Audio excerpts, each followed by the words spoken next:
في الفيديو ده هعلمك ازاي تتابع نفسك بتتطور في الاوزان ولا مش بتتطور. خدت التمرين وبتمرن بوزن 20 كيلو اول اسبوع، وفي رابع اسبوع لسه زي ما انا، يبقى انا كده ما عملتش حاجة طول الشهر. هعلمك ازاي تتابع نفسك وتعرف انت بتتطور ولا ثابت مكانك.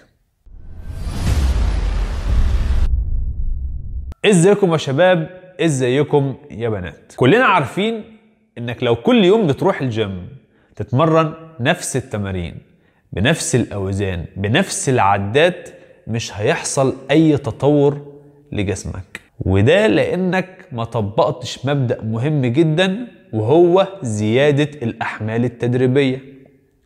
زيادة الاحمال التدريبية اما بالوزن انه يتطور ويزيد، او انك تعمل عدات اكتر بالوزن اللي كنت بتتمرن بيه، او انك تتمرن مجموعات اكتر. طيب ازاي افتكر لو انا بتمرن تمرينة 4 اسابيع؟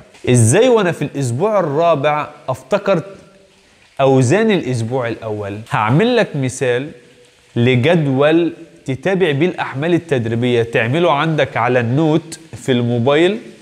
هيبقى بسيط جدا وهيغنيك عن انك تفضل تكتب الاوزان في ورقه وانت بتتمرن في الجيم. وهيظهر عندنا في الشاشه دلوقتي الجدول زي ما انتم شايفين. كل يوم هيبقى عندنا مثلا دي 1، اليوم الاول هتكتب كل التمارين بتاعتك.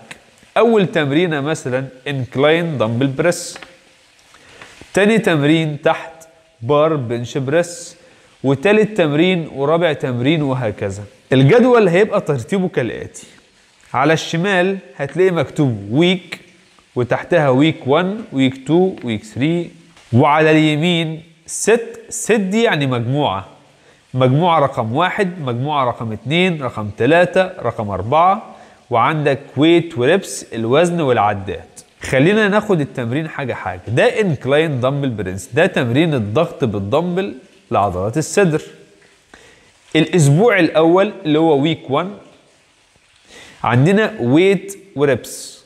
ويت اتمرنا ب 20 كيلو، الريبس اللي هي العدات اتمرنا 15 عده. المجموعه رقم 4 اتمرنا بوزن 35 كيلو، اتمرنا 8 عدات. المفروض لما اجي الاسبوع الثاني للتمرين هتلاقي تحتها ويك 2 ومكتوب نفس الجدولين اللي فوق. انا هنا هبص هلاقي نفسي اتمرنت اول مجموعة بوزن 20 كيلو في الاسبوع الاول، بدأت تاني اسبوع بوزن 25 كيلو، لعبت 15 عدة. يبقى انا كده زودت الحمل التدريبي في اول مجموعة، وبدأت ازود 5 كل مجموعة. يبقى انا كده عرفت الاسبوع التاني انا اتمرنت ايه باوزان كام، واتمرنت كام عدة في كل مجموعة. في الاسبوع الثالث هتعمل نفس الكلام، وهتتابع وتقارن اوزانك بالاسبوع الثاني والاسبوع الاول ببساطة، وهتلاقي كل تمرينة من اول اسبوع لاخر اسبوع بالاوزان بالعدات مكتوبة. مش محتاج تفضل تدور في صفحات كتير ولا انك تتعب نفسك وتفتكر.